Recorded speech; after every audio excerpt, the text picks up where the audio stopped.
কাছে আমি বলতে চাই, পার্লামেন্ট এমন একটা জায়গা, পার্লামেন্ট থেকে যদি কোরআনের শাসন বাস্তবায়ন করা হয়, বাংলার জমিনের মধ্যে 17 কোটি 70 লক্ষর প্রায় বেশি মুসলমান মানুষ রয়েছে। প্রত্যেকটা মানুষকে কোরআনের আইন মানতে বাধ্য, কথা বলে ঠিক কিনা? এই জন্য আবার আমরা বাংলার জমিন, কোরআনের জমিন দেখতে চাই, ইসলামের জমিন দেখতে চাই, পার্লামেন্টে আল্লাহর কোরআনকে দিতে চাই, পার্লামেন্ট থেকে কোরআনের আইন শাসন বাস্তবায়ন করতে চাই। কে কে রাজি আছো? দুইটা হাত তুলে আমার আল্লাহকে দেখান। এই চেয়ারের হক আদায় করতে হবে। বাংলার জমিনে কোনো নাস্তিক ঠাঁই পাবে না, কথা বলে ঠিক কিনা? কোন বেঈমান মুরতাদকে বাংলার জমিনে প্রকাশ্যে ফাঁসির কাস্টে ঝুলাইতে হবে, কথা বলে ঠিক কিনা? হে মুসলমান, বাংলার পার্লামেন্টে কোরআন গেলে ওই সমস্ত কুলাঙ্গার বেঈমান কাদিয়ানীরা বাংলার জমিনে মুশকাফের ঘোষণা হবে, কথা বলেন ঠিক কিনা? এই আইন আমরা দেখতে চাই। বাংলার পার্লামেন্টের মধ্যে কোরআনকে উপস্থাপন করতে চাই, কোরআনে অনুসরণ অনুশাসন দেখতে চাই। আল্লাহর কাছে সব সময় নামাজ পড়ে দোয়া করব, আল্লাহ এই জমিনকে আপনি কোরআনের জমিন হিসেবে কবুল করেন। কতদিন আর চুপ চুপ করে থাকবেন? আল্লামা সাঈদী কি বলেছেন? বাঘ মতো সিংহের মতো বাঁচবো, বিড়ালের মতো 1000 বছর বাঁচতে চাই না, সিংহের মতো 1 ঘন্টা বাঁচতে চাই, কথা বলেন ঠিক কিনা? আল্লাহ রাব্বুল আলামিন ইয়াকুব পয়গম্বরকে রাহমাতুল লিল আলামিন বলে নাই, আল্লাহ রাব্বুল আলামিন আইয়ুব আলাইহিস সালামকে রাহমাতুল লিল আলামিন বলে নাই, আল্লাহ রাব্বুল আলামিন হযরত জুলকিফল নবীকে রাহমাতুল লিল আলামিন বলে নাই, ইউনূস নবীকে রাহমাতুল লিল আলামিন বলে নাই, আল্লাহ রাব্বুল আলামিন মুসা পয়গম্বর কালিমুল্লাহকে রাহমাতুল লিল আলামিন বলে নাই, আল্লাহ রাব্বুল আলামিন মুসা পয়গম্বরের ভাই হারুন পয়গম্বরকে রাহমাতুল লিল আলামিন বলে নাই, আল্লাহ রাব্বুল আলামিন হযরত ইউসা ইবনে নুন পয়গম্বরকে রাহমাতুল লিল আলামিন বলে নাই, আল্লাহ রাব্বুল আলামিন হযরত ইলিয়াস পয়গম্বরকে রাহমাতুল লিল আলামিন বলে নাই, হযরত দাউদ পয়গম্বরকে রাহমাতুল লিল আলামিন বলে নাই।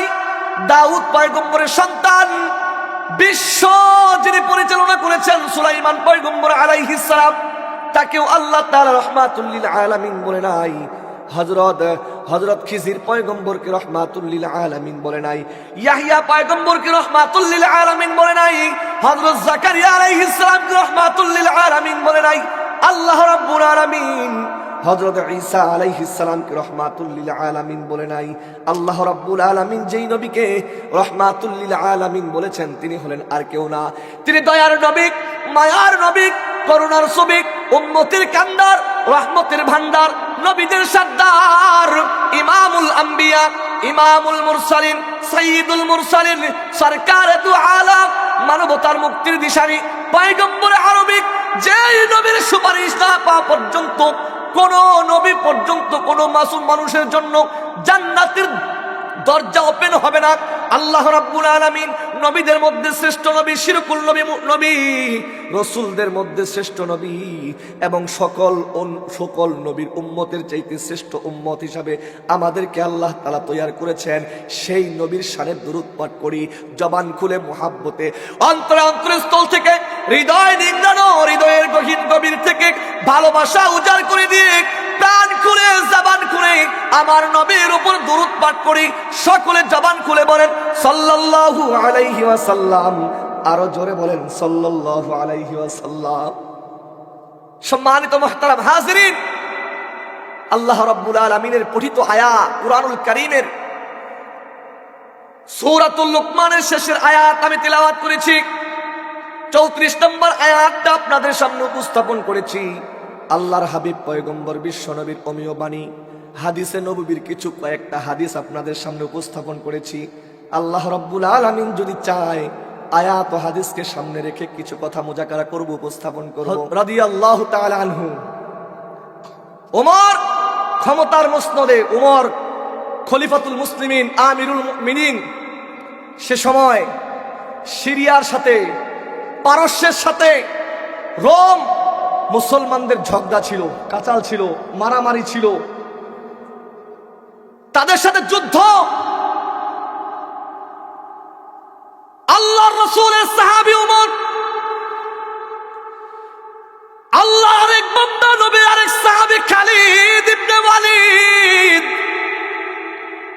ডাকলেন, খালিদ বিন ওয়ালিদকে ডাকলেন।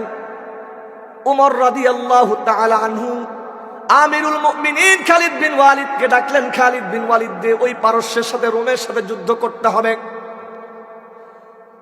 উমর ডাক দিয়ে বলতেছে, খালিদ বিন ওয়ালিদ, বেঈমানদের সংখ্যা হলো 2 লক্ষর মতো। 2 লক্ষর মতো? কয় লক্ষ? হাদিস শোনাচ্ছি। এক একটা হাদিস শিক্ষা করা, এক একটা হাদিস জানা 500 থেকে 1000 রাকাত নফল নামাজ পড়ার চাইতে উত্তম। সুবহানাল্লাহ। আল্লাহর পয়গম্বর বলেছেন, ক্বালান নবী সাল্লাল্লাহু আলাইহি ওয়াসাল্লাম, মাজলিস ফিকহিন খায়রুম মিন ইবাদাতি 60 সানা। ও মুসলমান, তুমি যদি একটা ইলমের মজমার মধ্যে বসে যাও, কোরআনের মজমার মধ্যে বসে যাও, দার্সের মজমার মধ্যে বসে যাও, আল্লাহ রাব্বুল আলামিন খুশি হয়ে তোমার আমলনামার মধ্যে 1 দিন 2 দিন নয়, 1 বছর 2 বছর নয়, আল্লাহ রাব্বুল আলামিন 60 থেকে 70 বছর ইবাদত করার সওয়াব তোমার আমলনামার মধ্যে আল্লাহ তাআলা লিপিবদ্ধ করে দিবে। জোরে জোরে বলেন সুবহানাল্লাহ। 60 হাসানা, 7 বছরের কথা এই হাদিসের মধ্যে আসছে। কয় বছর? একটা হাদিস শিখতে পারলে কত সওয়াব! এ আমার প্রিয় ভাইরা, জগদল এলাকার মুসলমানেরা, আল্লাহর বান্দারা, ও প্রিয় মুহাব্বতের মানুষেরা, দিলের কানটা লাগায়া দাও। আল্লাহর নবীর সাহাবী উমর কেমন উমর জাননি? আল্লাহ তাআলা উমরকে কেন্দ্র করে কুরআনুল কারীমের মধ্যে একাধিক আয়াত নাযিল করেছে। আল্লাহু আকবার। কেমন উমর! আল্লাহ তাআলা পবিত্র কালামে হাকিমের মধ্যে একাধিক আয়াত নাযিল করেছে উমরকে কেন্দ্র করে। উমর যেটা বলেছে সেটাই আল্লাহ তাআলা হ্যাঁ বলেছেন। উমর যেটা বলেছেন সেটাই আল্লাহ তাআলা অ্যাকসেপ্ট করেছেন। ছোট্ট একটা আপনাদেরকে মিসাল শোনাতে চাই, কোরআনের মিসাল। কোরআনের আয়াতের তাফসীরের মধ্যে এসেছে হযরত উমর কেমন মাপের সাহাবী। আল্লাহর পয়গম্বর বিশ্বনবীর জামানায় আব্দুল্লাহ ইবনে উবাই নামের একজন কুলাঙ্গার ছিল, মুনাফিকের সর্দার ছিল, রাইসুল মুনাফিকিন যাকে বলা হয়, মুনাফিকদের সর্দার নেতা ছিলেন। নাম তার আব্দুল্লাহ ইবনে উবাই। নাম কি? জোরে কথা বলেন। আব্দুল্লাহ ইবনে উবাই আল্লাহর রাসূলের সামনে ইবাদতে শামিল থাকতেন, নামাজ আদায় করতেন, নবীর পিছে ইক্তেদা করতেন, কিন্তু নবীর পিছন থেকে চলে গেলে মুনাফিকি করতেন, বেঈমানদের সাথে রিয়াজু করতেন। বেঈমানদের সাথে হাত রেখে মুসলমানদেরকে কুলুষিত করতেন, মুসলমান ধর্মকে, ইসলামকে কুলুষিত করতেন। আব্দুল্লাহ ইবনে উবাইয়ের মৃত্যু হয়ে গেল, ইন্তেকাল হয়ে গেল। ইন্তেকাল হওয়ার পরে তার সন্তানের নামও ছিল আব্দুল্লাহ। আপনারা অনেকে জানেন মক্কার মধ্যে এমন করে, এমন বাবার নামের সাথে সন্তানের নাম রাখা যায়। তার সন্তানের নাম আব্দুল্লাহ। আল্লাহর রাসূলের কাছে আসলেন। আয়েশা বলেন, নবী গো, আমার জন্মদাতা আব্বাজান আব্দুল্লাহ ইবনে উবাই দুনিয়ার নিঃশ্বাস ত্যাগ করেছে, দুনিয়া থেকে বিদায় নিয়েছে গো নবীজি। একটু গভীর মনোযোগ দিতে হবে। ওমর যখন আব্দুল্লাহ ইবনে উবাইয়ের সন্তান এসে নবীর কাছে বলতেছে, নবী গো, আমার বাবা দুনিয়া থেকে ইন্তেকাল করেছে, আমার বাবার জানাজার নামাজটা যদি একটু আদায় করতেন, আমার বাবার জন্য যদি ইস্তেগফার পাঠ করতেন। আল্লাহর রাসূল তো দয়ার নবী, যার দয়ার কোনো কমতি ছিল না। মুসলমানদের জন্য যেমন দয়া ছিল, বেঈমানদের জন্য তেমন দয়া ছিল। আমার রাসূলের আদর্শ দেইখা, আখলাক দেইখা, দয়া দেইখা, মায়া দেইখা অসংখ্য অগণিত বেঈমানরা কালিমা পয়রা মুসলমান হয়েছে। আমার নবীর চেহারা দেইখা বেঈমানরা আশ্চর্যজনিত হইয়া রাসূলের হাতে হাত দেইখা কালিমা পয়রা মুসলমান হইয়া জান্নাতের সার্টিফিকেট লইয়া দুনিয়া থেকে বিদায় নিয়েছে। জোরে জোরে বলেন সুবহানাল্লাহ। আব্দুল্লাহ ইবনে উবাই মারা গেছে, তার সন্তান বিশ্ব নবীর কাছে এসে বলতেছে, পয়গম্বর, আপনি আমার বাবার জন্য একটু জানাজা করেন। আল্লাহর রাসূল তো দয়ার নবী, মায়ার নবী, করুণার ছবি, উম্মতের কান্ডারি, রহমতের ভান্ডার, যার কোনো কমতি নাই। আল্লাহর রাসূল আব্দুল্লাহর কথা শোনার সাথে সাথে তার বাবার জানাজার মধ্যে অ্যাটেন্ড হয়ে গেলেন। পিছন দিক থেকে ইসলামের কর্ণধার, ইসলামের প্রতিচ্ছবি যাকে বলা হয়, উমরকে দেখলে বাতিলরা ভয় পাইতো। যেই রাস্তা দিয়ে উমর হাঁটতো সেই রাস্তা দিয়ে 40 দিন পর্যন্ত শয়তান হাঁটতো না। জোরে জোরে বলেন সুবহানাল্লাহ। হাদিসের মধ্যে আমার নবী বলেছেন, আমার আমার উমর হক নয়, আমার উমর হলে আমার হক, আমার উমর নয়, উমরে আমার হক। উমর কি হক বলা হয়েছে, হাদিসের মধ্যে আসছে। সেই উমর পিছন দিক থেকে আল্লাহর নবীর জুব্বা মুবারক টেনে ধরলেন, জামা মুবারক টেনে ধরলেন, আর ডাক দিয়ে বলে, দয়ার নবী গো, আপনি কার জানাজা করবেন, কার জানাজা করবেন? যে চিরদিন যার জীবদ্দশায় প্রত্যেকটা সময় ইসলামের বিরোধিতা করেছে, ইসলামের বিপক্ষে অবলম্বন করেছে, আপনি তার জানাজা করার কোনো প্রয়োজন নাই, কোনো প্রয়োজন নাই। আল্লাহর নবী ডাক দিয়ে বলতেছে, ওমর রে, আমার আল্লাহ ওহীর মাধ্যমে তো আমাকে বলে নাই আব্দুল্লাহ ইবনে উবাইয়ের জানাজা পড়া যাবে না। সঙ্গে সঙ্গে আল্লাহ উমরের কথাকে প্রাধান্য দিয়ে কুরআনুল কারীমের আয়াত নাজিল করে বলতেছেন, ইস্তাগফির লাহুম আও লা তাস্তাগফির লাহুম ইন তাস্তাগফির লাহুম 70।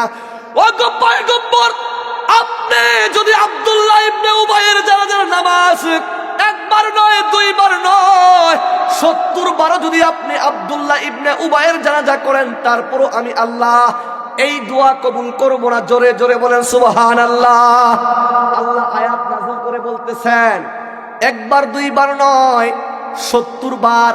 আপনাদের দ্বিধাদ্বন্দ্ব থাকতে পারে, 70 বার বলেছে, হয়তোবা আল্লাহ তাআলা 71 বার বললে ক্ষমা করবে। না না, ওই 70কে সর্বোচ্চ সংখ্যা এই আয়াতের মধ্যে ধরা হয়েছে, 70কে সর্বোচ্চ সংখ্যা।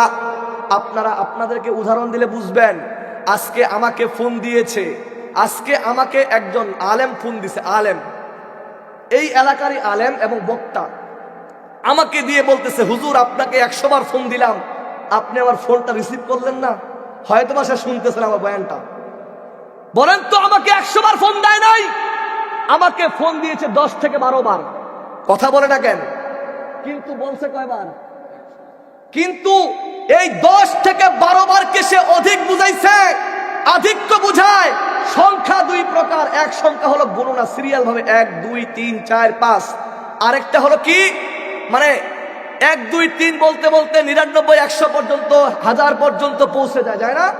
আরেকটা হলো অল্প বলে কিন্তু অধিক সংখ্যা, এটার মাধ্যমে বুঝায়। প্রিয় ভাইয়েরা, এই জায়গার মধ্যে 70 বার আল্লাহ তাআলা বলেছেন, মানে 71 বার দোয়া করলেও আল্লাহ রসুলের দোয়াটা আল্লাহ কবুল করতেন না। উমরের উপর প্রাধান্য দিয়ে বলতেছে, ও পয়গম্বর, তার জন্য আপনি যতই দোয়া করেন না কেন, আমি আল্লাহ কবুল করব। এখন বুঝেন সেই উমর কোন উমর, যেই উমরকে কেন্দ্র করে কোরআনে আয়াত নাজিল হয়েছে। আরেকটু শুনবেন উমর সম্পর্কে। আল্লাহ তাআলা পয়গম্বরকে ডাক দিয়ে বলে, নবী গো, ও গো নবী আমার, আপনি তামাম দুনিয়ার মানুষদেরকে জানিয়ে দেন, উমর এমন একজন সাহাবী, উমর এমন একজন সাহাবী, আমি আল্লাহ দুনিয়ার মধ্যে লক্ষাধিক নবী রাসূল প্রেরণ করেছি। তারপরে যদি আরো কোন নবী এবং রাসূল প্রেরণ করতাম, যদি দুনিয়ার মধ্যে কোন নবী পাঠাইতাম, সেই নবী হইতো আপনার সাহাবী উমর। উমরের মধ্যে ওই গুণগুলো আছে, নবী হওয়ার গুণ আছে। জোরে জোরে বলেন সুবহানাল্লাহ। আল্লাহর পয়গম্বর বিশ্ব নবী জনাবে মুহাম্মদ রাসূলুল্লাহ সাল্লাল্লাহু বলেন, সাল্লাল্লাহু আলাইহি ওয়াসাল্লাম বলেন, লাউ কানা বাদি নাবিয়্যান লাকানা উমর, আমার পরে যদি কেউ নবী হতো, সেই নবীর নাম কি হইতো? জোরে বলেন না, কি হইতো? ও মুসলমান, উমর সাধারণ সাহাবী নয়, সাধারণ সাহাবী নয়। যেহেতু উমরের প্রেক্ষাপট চলে আসছে, একটা ছোট্ট মেসাল না দেওয়া পর্যন্ত আমার মনটা আনচান আনচান থেকে যাবে। আল্লাহর রাসূলের সাহাবী উমর, ক্ষমতার মসনদে আমিরুল মুমিনিন, অর্ধ পৃথিবীর বাদশাহ, এক মুরব্বী মহিলা পরীক্ষার জন্য, উমরকে যাচাই বাছাই করার জন্য একটা হাতের মধ্যে তেল ভর্তি বোতল, বলেন কি ভর্তি, তেল ভর্তি বোতল নিয়ে উমরকে পরীক্ষার জন্য উমরের সামনে দাঁড়িয়েছে। হাতের তেলটা নিমিষেই জমিনের মধ্যে ছেড়ে দিয়েছে। মরুভূমির মাটি নিমিষের মধ্যে চুষে ওই তেলটাকে গ্রহণ করেছে। আর মহিলাটা উমরকে পরীক্ষার জন্য কান্নাকাটি শুরু করে দিয়েছে, কান্না করতেছে।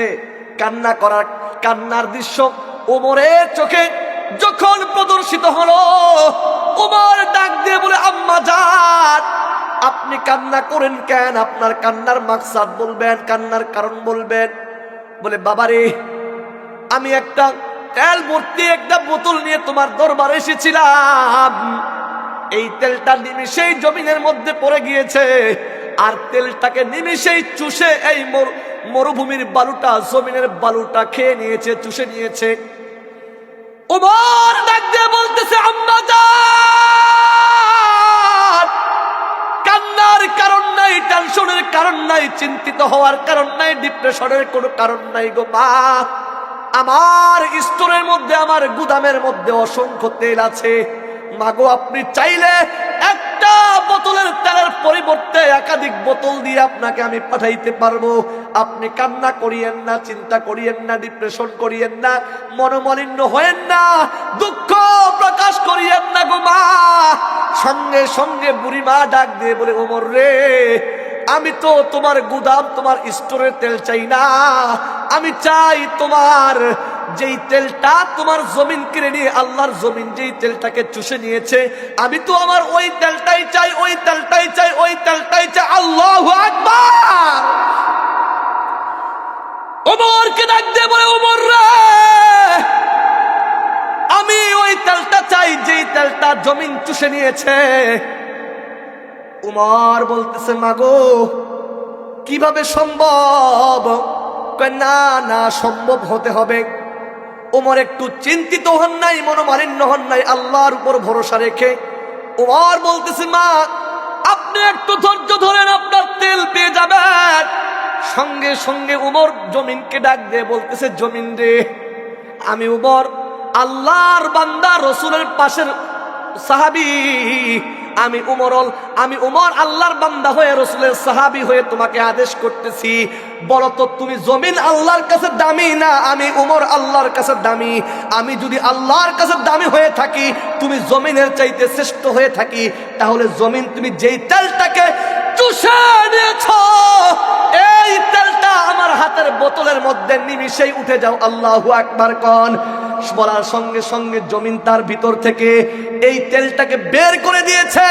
আর উমর ওই তেলটাকে ওই বোতলের মধ্যে ভইরা বুড়িমার হাতে তুলে দিলেন। আর বুড়িমা একটা চিৎকার দিয়ে বলতেছে, আমিরুল মুমিনিন উমর, আমি এই তেল নেওয়ার বড় উদ্দেশ্য না, আমি তোমাকে পরীক্ষার জন্য, জাস্ট একটু পরীক্ষার জন্য তোমার কাছে এসেছিলাম। তুমি কেমন আল্লাহর নবীর সাহাবী, আর তুমি কেমন, তোমার আল্লাহ তাআলা কেমন ভালোবাসে, এইটা পরীক্ষার জন্য আমি এই তেলটাকে ইচ্ছাকৃতভাবে জমিনে ছেড়ে দিয়েছি। ওমর রে, তুমি হইলা আমাদের প্রকৃত নেতা, তুমি হইলা আমিরুল মুমিনিন, তুমি সত্য কায়েম করবে, সাম্যের দুনিয়া কায়েম করবে, বাতিল জাহিল অন্ধকারকে পরাজিত করবে। কুল জাআল হক ওয়া জাহাকাল বাতিল ইন্নাল বাতিলা কানা যাহাকা যাহুকা। সত্য আগমন করবে, মিথ্যা বিলুপ্ত হয়ে যাবে, কোরআন ও হাদিসের আইন পাশ হবে, বেঈমান কাদিয়ানীরা বাংলার জমিনে কাফের ঘোষণা হবে। কথা বলেন ঠিক কিনা? কথা বোঝা যায় নাকি? চলবে, এভাবে চলবে। আমি জোরে বয়ান, আস্তে বয়ান করতে পারি না। যদি বলেন এভাবে চলবে, এভাবে চলবে ইনশাআল্লাহ। আমি আস্তে বয়ান করতে পারি না। শুধু এটাই নয়, অনেক উপমা আছে, অনেক মেসাল আছে উমর সম্পর্কে। কেমন উমর, কেমন উমর। আল্লাহর রসুল যাকে নবী বলার স্বীকৃতি দিয়েছেন, নবী হওয়ার, বলছে আমার পরে যদি কেউ নবী হতো, সেই নবী কে হইতো? আর একটু আস্তে কন, কালকে বাড়ি যায় বলেন উমর রাদিয়াল্লাহু তাআলা আনহু কেমন উমর, যাকে কেন্দ্র করে হাদিস আল্লাহ তাআলা কুরআনুল কারীমের আয়াত নাযিল করেছেন, অনেক মিসাল আল্লাহ তাআলা দুনিয়ার জমিনের মধ্যে অনেক ওয়াকিয়া তার নামে প্রতিষ্ঠিত করেছেন। ও মুসলমান ভাইরা, সেই উমর আল্লাহর নবীর বড় একজন সাহাবী। আরো যদি বলতে চাই তার সম্পর্কে বলে শেষ করতে পারবো না। আমার পঠিত আয়াত হাদিসকে সামনে রাখতে হবে। ও মুসলমান, আরেকটু বলতে চাই, যেহেতু উমর বলেছি একটা নিরসন ভাঙ্গে দেই। হয়তোবা অনেকেই শুনেন নাই, আজকে নতুন শুনবেন, কিন্তু আপনারা গবেষণা করবেন, সঠিকটা পেয়ে যাবেন। বলেন তো, উমরের যুগে আরেকজন বড় সাহাবী নাম ছিল, যাকে আল্লাহ তাআলা সব সময় আল্লাহ রসুলের খাদেম বানাইছেন, তার নাম কি? আবু বকর সিদ্দিক রাদিয়াল্লাহু তাআলা আনহু। আবু বকর অনেক বড় মাপের সাহাবী। ও মুসলমান, আবু বকর সম্পর্কে বলতে গেলে কয়েক ঘন্টা চলে যাবে, বলা শেষ হবে না। আল্লাহ রসুল তো বলেছেন, আমার পরে নবী হইলে কে নবী হইতো? উমর। কিন্তু যদি আল্লাহ তাআলা যেভাবে হযরত ইয়াকুব আলাইহিস সালামকে নবী বানাইছেন, তার সন্তান ইউসুফকে নবী বানাইছেন, আল্লাহ তাআলা যেভাবে ইব্রাহিম পয়গম্বরকে নবী বানাইছেন, তার সব দুই সন্তান নবী ছিলেন। একটা হলো হযরত ইসমাঈল আলাইহিস সালাম, আরেকটা হলো হযরত ইসহাক আলাইহিস সালাম। কথা বলেন ঠিক কিনা? মূসা নবীকে আল্লাহ তাআলা যেমন নবী বানাইছেন, তার যুগে আরেকটা নবী ছিলেন, তার নাম হলো হযরত হারুন। তার ভাই হারুন আলাইহিস সালাম, তার শ্বশুর শুআইব আলাইহিস সালাম। কথা বলে না কেন? একাধিক নবী ছিল না? কিন্তু আমার নবী তো খাতামুন নবীন, আমার নবী শেষ নবী। আমার পরে আর কোন নবী আসবে না। আসবে নাকি? আমার নবীর পরে কোন নবী আসবে না। যারা নবী দাবি করবে তারা কাফের না ঈমানদার? কাফের না মুসলমান? কাফের না মুশরিক? জোরে বলেন না কেন? তারা কাফের, এক কথায় কাফের। তাদেরকে যারা কাফের বলবে না, আল্লাহর কসম, আল্লাহি বিল্লাহি তাল্লাহি, তারাও কাফের। কাদিয়ানীদেরকে কাফের মনে না করলেও কি, সেও কাফের। তাদের সাথে লেনদেন করা যাবে না। আমাদের জগদরে একজন কাদিয়ানির দোকান আছে, আপনাদের পরিচয় করে দেই। আছে না দোকান? হোমিও দোকান আছে না? আরে মুসলমান চিনতে হবে, আল্লাহর কসম করে বলি, কাদিয়ানি হিন্দুদের চাইতে নিকৃষ্ট, খ্রিস্টানের চাইতে নিকৃষ্ট, ইহুদি নাসারার চাইতে নিকৃষ্ট। কেন নিকৃষ্ট? ও মুসলমান ভাইয়েরা, পরিষ্কার করে দেই। একজন কাফেরকে চিনা যায়, হিন্দুকে চিনা যায় কিনা? একটা খ্রিস্টানকে চিনা যায়, সে খ্রিস্টান। কিন্তু কাদিয়ানীকে চিনা যায় না, সে নিজেকে মুসলমান বলে। কি বলে? কথা বলে না রে, মুসলমান বলে। মুনাফিক চিনা যায় না। মুনাফিক মুসলমানদের মধ্যে যেমন থাকে, কাফেররাও, ওই যে কাদিয়ানীরাও মুসলমান নামধারী, এরা মুসলমান। একটু শোনো, আমাদের জগদল বাজারে এই জায়গায় গরুর গোশত পাওয়া যায়, সবকিছু পাওয়া যায়। কেউ যদি প্রকাশ্যে শুকরের গোশত বেচে, আমরা বাধা দিব না। যদি হিন্দু থাকে, কি বলেন, বাধা দিব? কিন্তু মনে রাখবেন, যদি কোনো ব্যক্তি অসাধু ব্যবসায়ী যদি বলে একটা শুকরের গোশতকে শুকর কেটে বাজারে যদি গরুর নামে চালিয়ে দেয়, আল্লাহর কসম তার পিঠের চামড়া থাকবে না। প্রত্যেকটা মুসলমান তাকে যেমন প্রতিহত করবে, একজন কাদিয়ানী মুসলমানের সাইনবোর্ড লাগাইয়া বাংলার জমিনে থাকতে পারবে না। আবার নবীর খতমে নবুয়তের চাদর নিয়ে তাড়াতাড়ি করে বাংলার জমিনে থাকতে পারবে না। তাদেরকে প্রতিহত করতে হবে, তাদের জন্য দুর্বার আন্দোলন করতে হবে। কে কে রাজি আছো? দুইটা হাত তুলে আমার আল্লাহকে দেখাও। যেই জায়গায় সহজ হওয়া দরকার, সেটা সহজ হবো। যেই জায়গায় এই হাতকে মুষ্টিবদ্ধ করা দরকার, সেই জায়গায় হাতকে মুষ্টিবদ্ধ করে বেঈমানের গালের মধ্যে মারতে হবে। কথা বলেন ঠিক কিনা? সব জায়গায় নরম চলবে না। কথা বলেন না কেন? সব জায়গায় নরম চলবে না। নরমের জায়গায় নরম, গরমের জায়গায় গরম হইতে হবে। এটাই হলো মুমিনের কাজ। এ মুসলমান, মনে রাখবেন, আবু বকর কেমন সাহাবী। আল্লাহ রাসূল সাল্লাল্লাহু আলাইহি ওয়াসাল্লাম উমর সম্পর্কে বলেছেন, আমার পরে যদি কেউ নবী হইতো, সেই নবী নাম কি বলেন? হযরত উমর রাদিয়াল্লাহু তাআলা আনহু হইতো। একটু আগেই বলেছি প্রিয় মুসলমানেরা, যদি এ ইব্রাহিম নবীর সন্তান ইসমাইল ইসহাক যদি নবী হয়, মুসার জামানায় তার ভাই হারুন যদি নবী হয়ে যায়, দাউদের সন্তান সুলাইমান যদি নবী হতে পারে, আমার নবীর পরে কোনো নবী হওয়ার সম্ভাবনা নাই, খতামুন নাবিয়িন। কিন্তু হাদিসের মধ্যে মুহাদ্দিসিনে কেরাম বলেছেন, নবীর যুগে যদি কেউ নবী হইতো, সেই নবীর নাম হইতো হযরত আবু বকর সিদ্দিক রাদিয়াল্লাহু তাআলা আনহু। জোরে জোরে বলেন সুবহানাল্লাহ। যদি নবী না হইতো, আমি গবেষণা করে বলতেছি, আপনারা গবেষণা করবেন, মুহাদ্দিসদের কাছে শুনবেন। ও মুসলমান, কেন বললাম আল্লাহ তাআলা আল্লাহর পয়গম্বর কেন নবীর শেষে বাদা ব্যবহার করেছেন? বাদা মানে পরে। বাদা মানে কি? বাদা শব্দের অর্থ পরে। ও মুসলমান, ওমর হলো পরের স্থান, আবু বকর হলো প্রথম স্থান। আল্লাহর রাসূল যেদিন হিজরতের মধ্যে যাবে, হিজরতে যাওয়ার পূর্বে আবু বকরকে ডাক দিয়ে বলে, আবু বকর, যে কোনো একদিন সময় আসতে পারে আমার সাথে তোমাকে হিজরত করতে হবে। কি করতে হবে? আরে কথা বলেন, কথা না বললে ওয়াজ হবে না। কি করতে হবে? হিজরত করতে হবে। আবু বকর নবীর পবিত্র জবানের কথা শুনলেন, শোনার পরে তিনি এই হিজরতের তামান্না তার দিলের মধ্যে লালন করতে শুরু করলেন। ওই দিন থেকে আবু বকর প্রতিদিন রাতের বেলায় ঘরের দরজায় দাঁড়িয়ে দাঁড়িয়ে অপেক্ষা করে কখন নবী আসবে আর কখন নবীর সাথে হিজরত করে মদিনায় গমন করব। সুবহানাল্লাহ। হিজরতের অপেক্ষা করতেছে আবু বকর। প্রতিদিন রাতের বেলায় দরজার সামনে ঠেস লাগে দাঁড়িয়ে থাকে আর নবীর আসার অপেক্ষা করে, হিজরতের অপেক্ষা করে। প্রায় একদিন, 2 দিন নয়, 1 মাস, 2 মাস নয়, 6 মাস পরে আল্লাহর নবী হঠাৎ করে আবু বকরকে না বইলা আল্লাহর পয়গম্বর কি করলেন? হিজরতের উদ্দেশ্যে যখন বের হলেন, চতুর্দিক থেকে কাফেরের আনাগোনা। আল্লাহর নবী আবু বকরের ঘরের দরজার সামনে আইসা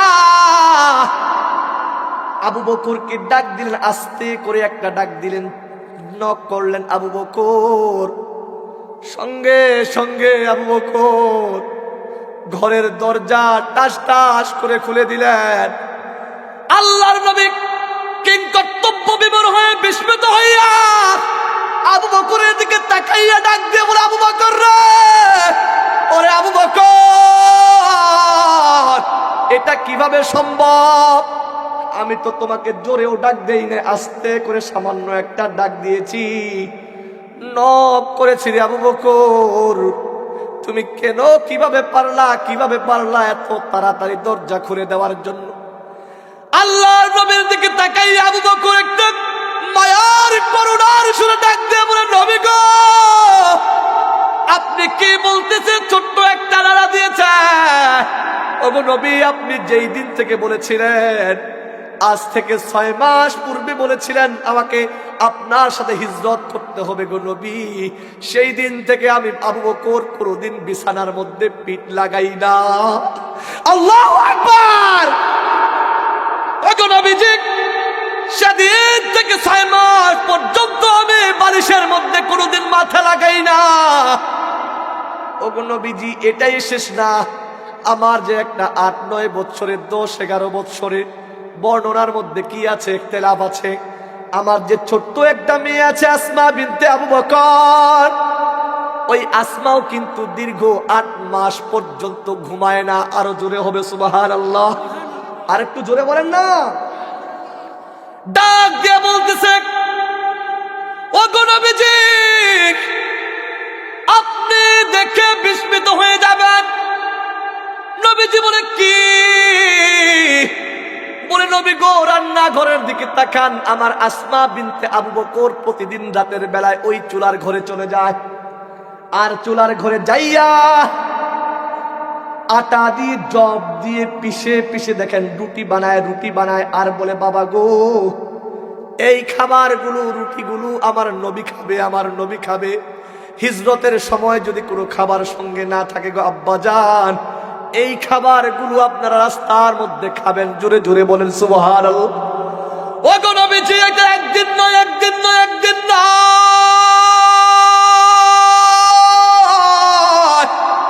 এইটা দীর্ঘ 6 মাস পর্যন্ত আমার আসমা প্রতিদিন ওই চুলার মধ্যে যাইয়া রুটি বানায়, আর প্রতিদিন নবীর অপেক্ষা করে, আপনার অপেক্ষা করে।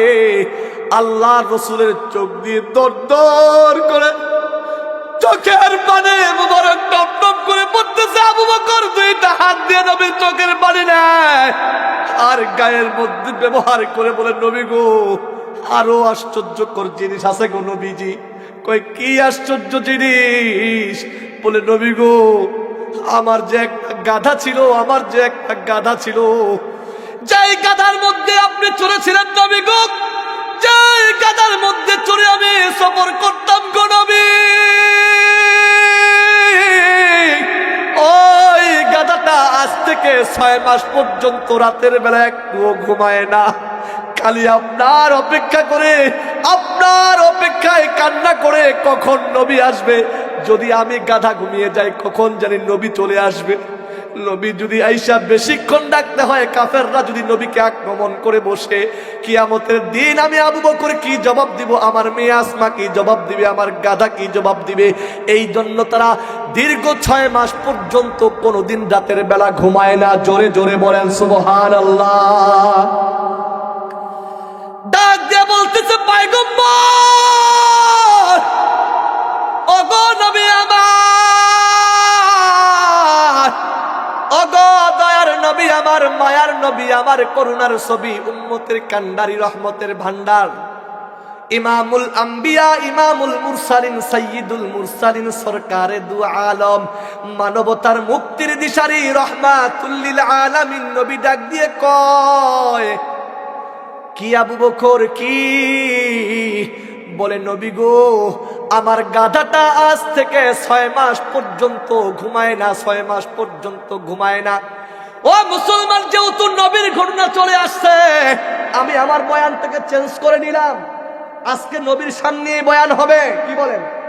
আমার নবী এমন একজন নবী, এমন একজন নবী, নবীকে পাওয়ার জন্য সবাই পাগল, সবাই পাগল, সবাই পাগল, কিন্তু ওই দুর্ভাগা কাদিয়ানীদের নসিবের মধ্যে কবুল হয় নাই, যারা আমার নবীকে নবী মানতে পারে না। কথা কয় না, আর একটু জোরে হবে। আজকের এই বয়ান রেকর্ড হচ্ছে, এই রেকর্ডগুলো ইউটিউবের মধ্যে যাবে, তামাম দুনিয়ার মানুষ দেখবে। আর আমরা এটাই প্রমাণ করতে চাই, বেঈমানের কাছে কল্লা দিব, কিন্তু আল্লাহকে ছাড়তে রাজি না। প্রয়োজনে শহীদ হব, বিবেকে বিধবা করব, সন্তানদেরকে এতিম করব, ওই দুশমনের সাথে রাসূলদের কাছে মাথা নত করব না। জোরে কয় না। কাদিয়ানির কাছে মাথা নত করব না, কোন ফেসিস্ট জালিমের কাছে মাথা নত করব না। প্রয়োজনে জীবন দিব, প্রয়োজনে মরবো, প্রয়োজনে শহীদ হব, প্রয়োজনে বিবি ছাড়বো, সন্তান ছাড়বো, বাড়ি ছাড়বো, গাড়ি ছাড়বো, প্রয়োজনে ওই জেলখানার মধ্যে আবদ্ধ হব, তারপরও আমার আল্লাহকে ছাড়বো না। রব চায় জিন্দেগি, মন চায় জিন্দেগি ডিলিট করব, রব চায় জিন্দেগি প্রতিষ্ঠা করতে। কে কে রাজি আছো? 2টা হাত তুলে আমার আল্লাহকে দেখাও। মুসলমান, হাত নামান। খেয়াল করতে হবে আমার নবী কেমন নবী, আমার নবীকে পাওয়ার জন্য কত পাগল ছিলেন। আমার শরীরের জ্বর নির্ণয়ের জন্য যেমন থার্মোমিটার আছে, এ মুসলমান, নবীর প্রকৃত উম্মত আশেক সুন্নি দাবি করার জন্য একটা মাপকাঠি আছে। সেই মাপকাঠি হলো নবীজির সুন্নতের জিন্দিগি, সুন্নতের জিন্দিগি। সবচেয়ে বড় নবীর আশেক চিনার উপায় কি? নবীকে যে ভালোবাসে চিনবো কিভাবে? সেইটা চিনার উপায় হলো, যার পূর্ণাঙ্গ শরীরের মধ্যে, বাড়ির মধ্যে, নারীর মধ্যে, ছেলে মেয়ের মধ্যে রাসূলের সুন্নতের জিন্দেগি আছে, সে এবং তার পরিবার নবীকে জীবন দিয়ে ভালোবাসে। কথা বলেন ঠিক কিনা? আল্লাহর রাসূল বলেছেন, মান আহাব্বা সুন্নতি ফাকাদ আহাব্বানি ওয়া মান আহাব্বানি কানা মাই ফিল জান্নাহ। আল্লাহর রাসূলের সুন্নাত যারা মানবে, মহব্বত করবে, তারা আমার নবীর সাথেই জান্নাতে থাকবে। জোরে জোরে বলেন সুবহানাল্লাহ। নবীকে মানার মাপকাঠির নাম হলো নবীজির সুন্নতের জিন্দেগি। ও মুসলমান, নবী আরেকটা সাহাবী, নাম তার আব্দুল্লাহ ইবনে যায়েদ ইবনে আব্দ রাব্বিহি। অনেক বড় নাম, আব্দুল্লাহ ইবনে যায়েদ ইবনে আব্দ রাব্বিহি, একজন সাহাবী। সাহাবীটা পেশায় ছিলেন একজন কৃষক। কি জোরে কোন? সে পেশায় কি করতেন? ব্যবসা করতেন না, কিন্তু তিনি একজন কৃষক, সাদা মাটা জিন্দেগি করতেন। কৃষি কাজের ফাঁকে ফাঁকে নয়, নবীজির সোহবতের পাশাপাশি কৃষি করতেন। আজকে আমরা কি বলি? আমরা বলি দোকান করার পাশাপাশি নামাজ পড়বো। ও মুসলমান, দোকান করার পাশাপাশি নামাজ নয়, নামাজের পাশাপাশি দোকান হবে। কথা বলেন ঠিক কিনা?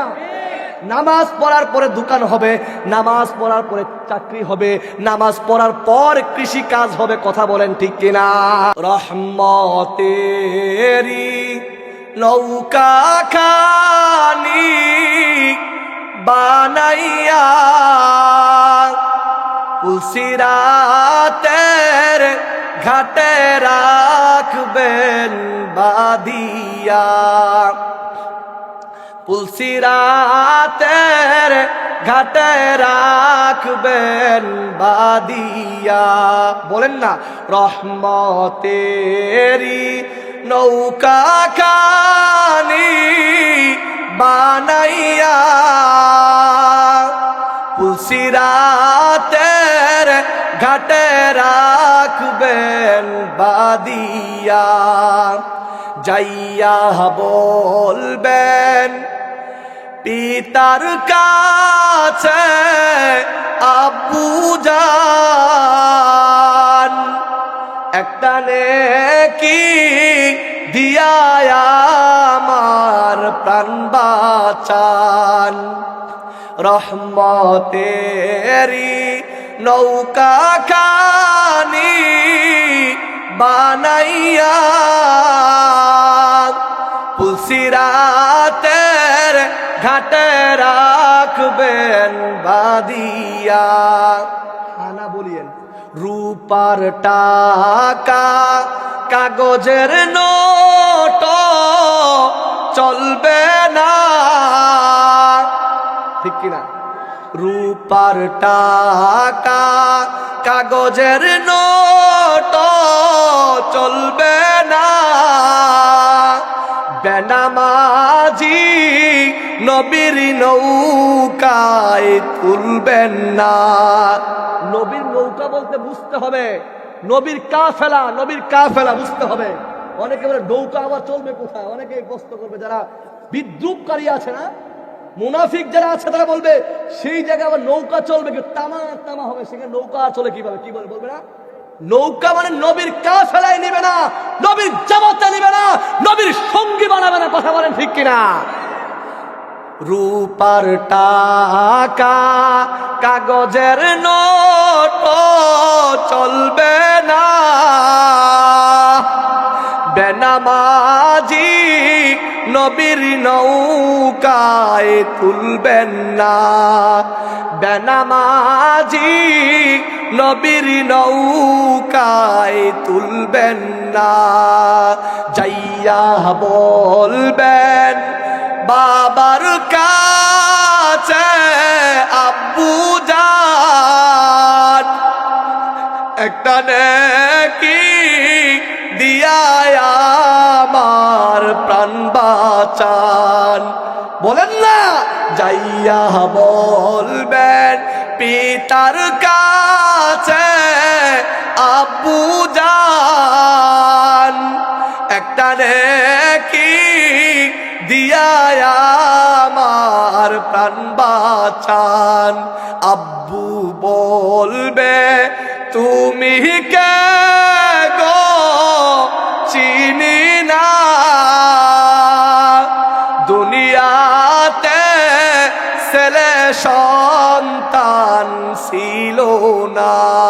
যাইয়া বলবেন মাতার কাছে, আম্মু জান একটা নেকি দিয়া আমার প্রাণ বাঁচান। আম্মু বলবে তুমি কে গো চিনি না, দুনিয়াতে ছেলে সন্তান ছিল না, দুনিয়াতে ছেলে সন্তান ছিল না। এ মুসলমান যুবক ভাইরা রে, ও পর্দার অন্তরালের মা বোনেরা রে, দেখো না দুনিয়ার মধ্যে সবচাইতে বেশি মহব্বত কে করে? বাবার চাইতেও বেশি মহব্বত করে জনম দুঃখিনী মা। কিন্তু সেই মা কিয়ামতের ময়দানে সন্তানের পরিচয় দিবে না, শুধু বলবে নফসি নফসি নফসি নফসি বলতে থাকবে রে যুবক। ও যুবক ভাই, গুনাহ করতেছো, একবারও কি তোমার রবের দিকে, তোমার রবের প্রতি তুমি একবারও কি মুখাপেক্ষী হলি না? হইলা না রে যুবক, হইলা না রে যুবক, আর কত গুনাহ করবি? দেখ প্রতিনিয়ত মানুষের মৃত্যুর খবর শোনা যায়। আজকেও জগদল ব্যবসায়ী মানিক ভাই, ফল দোকানওয়ালা মানিক ভাই, দেখো না দুনিয়ার মায়া ত্যাগ করে দুনিয়া ছেড়েছে। ও মুসলমান, তুই যে মরবি না তার কোনো গ্যারান্টি ওয়ারেন্টি আছে নাকি? প্রতিদিন মৃত্যুর খবর শুনে অ্যাক্সিডেন্ট হয়ে যায়।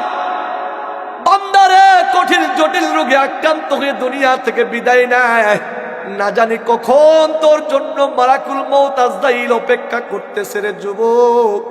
ও যুবক, পা দুইটা আগায়া দে, তোর দুইটা পা ধরে বলি এখন থেকে নামাজ ছাড়বি না, নিয়ত কর এখন থেকে আল্লাহর হুকুম ছাড়বি না, নবীর সুন্নাত ছাড়বি না। ও আরশের মালিক আল্লাহ,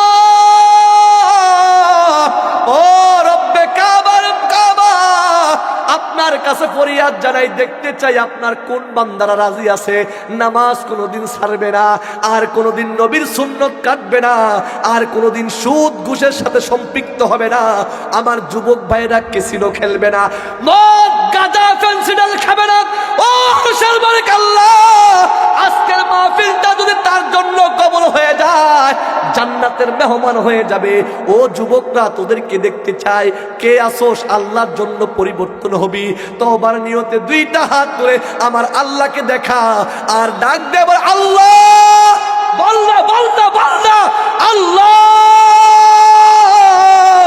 আরো জোরে বলেন আল্লাহ, আরো জোরে বলেন না আল্লাহ, আর একটু মায়ার সুর দিয়া ডাক দেন না, ওরে আল্লাহ। ও মালিক, তোমার অপেক্ষায় আছে, তোমার দয়ার অপেক্ষায় আছি।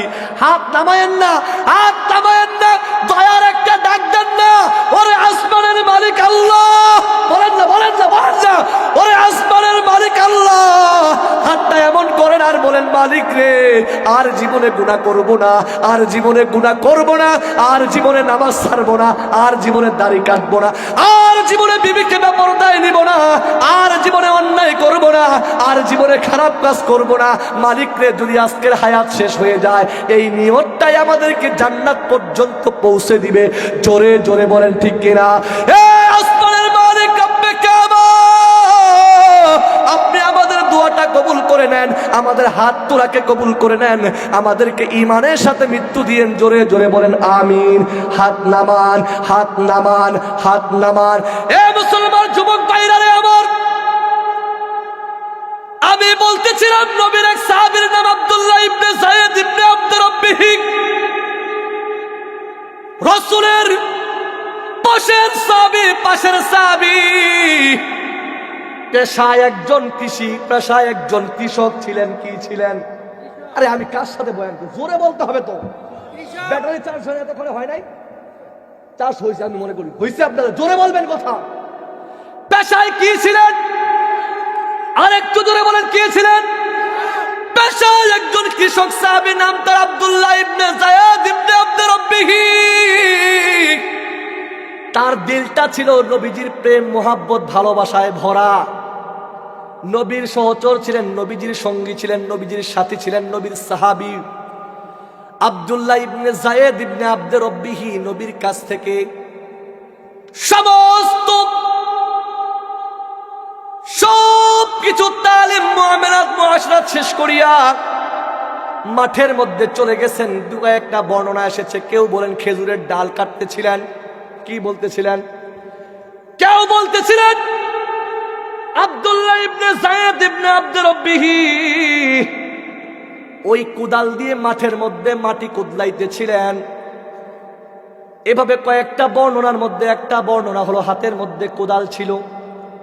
এমন সময় নবী আরেক সাহাবী পাশ দিয়ে যায়, কান্না করি আর চিৎকার দিয়ে বলতেছে, যায়েদ রে, ও আব্দুল্লাহ ইবনে যায়েদ ইবনে আব্দে রব্বিহি, তুমি কি শুনো নাই দয়ার নবী রাহমাতুল লিল আলামিন দুনিয়ার মধ্যে আর নাই?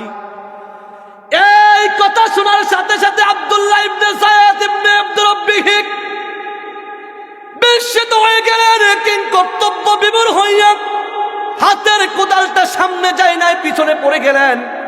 এমন বিকট একটা চিৎকার দিয়ে আল্লাহর কাছে দুইটা হাত উত্তোলন করলেন। সংক্ষিপ্ত করে বলতেছি, হাত উত্তোলন কইরা বলতেছে, ও রব্বে কাবার মালিক, ও আসমানের মালিক, দয়ার মালিক, আমি আব্দুল্লাহ ইবনে যায়েদ ইবনে আব্দে রব্বিহি দুনিয়ার মধ্যে যদি এই দুইটা চোখ দিয়ে নবীর সোহবত না নিতে পারি, নবীকে না দেখতে পারি, নবীর তালিম না দেখে দেখে পড়তে পারি, আমি আব্দুল্লাহ বিন যায়েদ আমার চোখের দৃষ্টি শক্তি চাই না, দৃষ্টি শক্তি চাই না। সঙ্গে সঙ্গে আল্লাহর দরবারে কবুল দোয়া করলেন, ও রব্বে কাবার মালিক আল্লাহ, আপনি আমার দোয়াটা কবুল করেন। আমি দুনিয়ার চক্ষু চাই না, যেই চক্ষু আমার নবীকে দেখবে না। আল্লাহু আকবার। সঙ্গে সঙ্গে আল্লাহ তাআলা আব্দুল্লাহ বিন যায়েদের চক্ষু অন্ধ বানায়া দিলেন, চোখের পাওয়ার কমে গেল। আরেকটা চিৎকার দিয়ে বলে, মালিক, আমি এই জবানের বাক শক্তি চাই না, যেই জবান দিয়ে আমার নবীর সাথে কথা বলতে পারবো না, যেই জবানটা নবীর পক্ষে কথা বলবে না, এই জবান চাই না। আল্লাহ রে, কত তো আপনার বান্দা আছে নির্বাক, কথা বলতে পারে না, বোবা আছে রে মাওলা, আপনি আমার মুখের জবান শক্তি কেড়ে নেন। আমি আর কোনোদিন জবান দিয়ে কারো সাথে কথা বলতে চাই না, দেখতেও চাই না। আল্লাহ তাআলা সঙ্গে সঙ্গে দোয়া কবুল করে নিলেন। আব্দুল্লাহ বিন যায়েদ ইবনে আব্দে রব্বিহির জবান কেড়ে নিলেন, বাবা হয়ে গেল। তারা কেমন নবীকে মোহাব্বত করছে, আমরা কেমন নবীকে মোহাব্বত করি। আমার নবীকে গালি দেয় কাদিয়ানীরা, আমার নবীকে গালি দেয় ওই মুরতাদের বাচ্চারা, কিন্তু বসে বসে আমরা মিষ্টি খাই, বসে বসে আমরা কি করি, মন্তব্য করি। কি করব আমরা, আর কি করব আমরা? কয়েকজনে আন্দোলন করলে সরবে নাকি? তোদেরকে জানিয়ে দিতে চাই, আপনাদেরকে জানিয়ে দিতে চাই, বাবা আপনাদেরকে জানিয়ে দিতে চাই, মা বোনদেরকে জানিয়ে দিতে চাই, যখন নমরুদ ইব্রাহিম পয়গম্বরকে আগুনে ফেলেছিল, কোথায়? জোরে কয় না কেন, জোরে কয় না কেন? যখন আগুনের মধ্যে ফেলেছিল, তখন দূর থেকে একটা ব্যাঙ বারবার লাফ দিয়ে ওই আগুন নিভানোর জন্য কি করতেছিল? শেষ কথা আমার, এইটা শাবান মাস, আল্লাহর রাসূলের হাদিস। ও মুসলমান, তুমি কত দামি, তুমি কত সম্মানিত। নবী বলেছেন শাবানু শাহরি, এই শাবান মাস রাসূল বলেছেন আমার মাস। ও রমাদানু শাহরুল্লাহ, আর রমজান মাস হলো আমার আল্লাহর মাস। সুবহানাল্লাহ। বলেন তো এই মাসের নাম কি? জোরে কোন? অনেক মজার বয়ান ছিল, কিন্তু নবীর সাথে কথা বলছে আজকে। আল্লাহর রাসূল সাল্লাল্লাহু আলাইহি ওয়াসাল্লাম শাবান মাসকে নবীর মাস বলেছেন। এইটা দামি মাস, এটা বরকতের মাস। এই শাবান মাসের পূর্বে আরেকটা মাস ছিল, যেই মাসটার নাম হলো রজব মাস। কি মাস? রজব মাসটাও বরকতময় মাস। বিশ্বাস হয় কিনা? আল্লাহর নবী আনাস থেকে বর্ণিত, নবী আলাইহিস সালাম ডাক দিয়ে বলতেছেন, যখন রজবের চাঁদ যখন উদিত হয়ে যায় আল্লাহর রাসূল একটা দোয়া পাঠ করতেন, আল্লাহুম্মা বারিক লানা ফি রজব ওয়া শাবান ওয়া বাল্লিগনা রমাদান। ও মালিক, আপনি আমাকে রজব এবং শাবানের বরকত দেন। ও মুসলমান, বুঝে থাকলে বলেন, যেখানে বরকত আছে সেখানেই তো বরকত তালাশ করতে হয়। যেইখানে মাছ আছে সেই জায়গায় মাছ কিনতে হয়, যেই জায়গায় তেল বিক্রি করে সেই জায়গায় তেল নিতে হয়, যেই জায়গায় চাল বিক্রি করে সেখান থেকে চাল কিনতে হয়, যেইটা যেই জায়গা সেখান থেকে সেইটা নিতে হয় কিনা। আল্লাহ রসুল রজব মাসটাকে বলেছেন বরকতময় মাস। নবীজি বলেছেন, ওগো মালিক, আপনি আমাকে রজব এবং শাবানের বরকত দেন। বুঝা যায় স্পষ্ট এই দুইটা বরকতের মাস। সুবহানাল্লাহ, কেমন বরকতের মাস! ওরে নবীর উম্মতের দল, নবীর পবিত্র জবানের হাদিস, ইন্নাদ দুআ ইউস্তাজাবু ফি খামসি লায়ালিন। আল্লাহর নবী বলেছেন, নিশ্চয়ই 5টা রাতের দোয়া আল্লাহর কাছে কবুল হয়। কয়টা রাতের দোয়া? 5 রাতের মধ্যে একটা রাতের নাম হলো ফি লাইলাতিন নিসফি মিন শাবান। শাবান মাসের 14 তারিখের দিবাগত রাতটাকে বলা হয় নিসফে শাবান, ওইটাকে শবে বরকতের রজনী বলা হয়। ওই দিনের দোয়া আল্লাহর কাছে কবুল হয়। জোরে জোরে বলেন সুবহানাল্লাহ। আরেকটা বর্ণনার মধ্যে এসেছে, মুসান্নাফ ইবনে আব্দুর রাজ্জাকের মধ্যে এসেছে, মুসান্নাফ হযরত বাইহাকী রাহিমাহুল্লাহ বলেছেন তার কিতাবের মধ্যে, যে রজব মাসের 1ম তারিখের দিবাগত রাতের দোয়া আল্লাহর কাছে কবুল হয়ে যায়। ও মুসলমান, আরেকটু স্পষ্ট করে বলতে চাই, এটা এমন একটা মাস, এমন একটা মাস, আল্লাহর রাসূল সাল্লাল্লাহু আলাইহি ওয়াসাল্লাম রজব মাস শাবান মাসকে প্রাধান্য কেন দিয়েছেন? আম্মা জান আয়েশা থেকে বর্ণিত, নবীজির সহধর্মিণী, নবীজির স্ত্রী, নবীর আলিয়া, আমাদের আম্মা জান হযরত আয়েশা সিদ্দিকা রাদিয়াল্লাহু তাআলা আনহা হাদিসের মধ্যে বলেন, নবীজি এত পরিমাণ নফল রোজা রাখতেন, এত পরিমাণ তাওবা ইস্তেগফার পাঠ করতেন, নবী এত পরিমাণ দান সাদাকা এই শাবানে করতেন। অন্য কোন মাসে এত পরিমাণ নবীজি দান করতেন না, এত ইস্তেগফার পাঠ করতেন না, এত রোজা রাখতেন না। ও মুসলমান, আল্লাহর রাসূলের হাদিস, ইযা কানাত লাইলাতুন নিসফি মিন শাবান ফাকুমু লাইলাহা ওয়া সুমু ইয়াওমাহা। আল্লাহর রাসূল বলেন, যখন নিসফে শাবান উপনীত হবে, নিসফে শাবান কি? বলে নিসফে শাবান হলো শাবান মাসের 14 তারিখের দিবাগত রাত। তারপরে কি করব?